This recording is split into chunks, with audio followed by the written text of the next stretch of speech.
Hi, I'm Brandy with Nanci's Frozen Yogurt.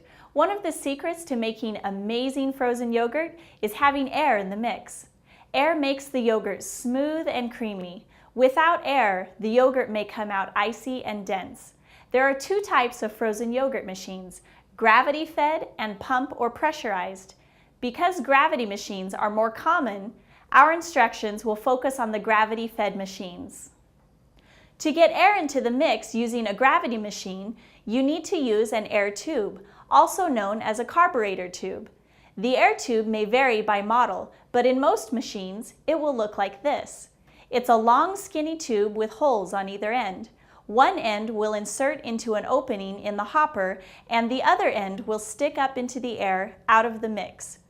One side of the tube has a small hole on the side that feeds the mix into the freezing cylinder.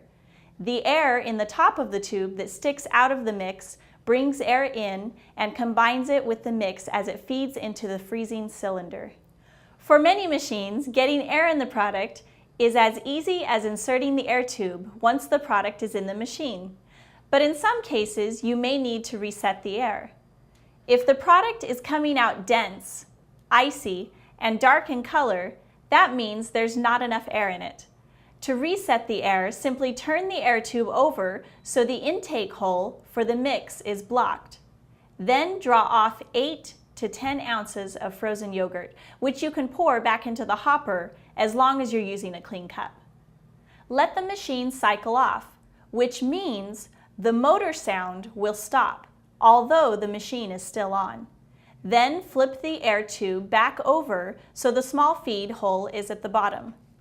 Now your air is set and should hold for the rest of the day. If your machine starts to squeak or make strange noises after you do this, you most likely forgot to flip the feed tube back over and the machine is starving for product in the freezing cylinder. In that case, pull the air tube out, let some mix feed in, and then put the air tube back in. Every morning, it's a good practice to prime the machine, which is done by pulling out about 1 quart or liter of yogurt and pouring it back into the hopper.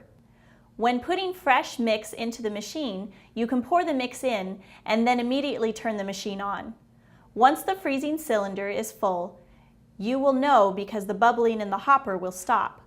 You can insert the air tube.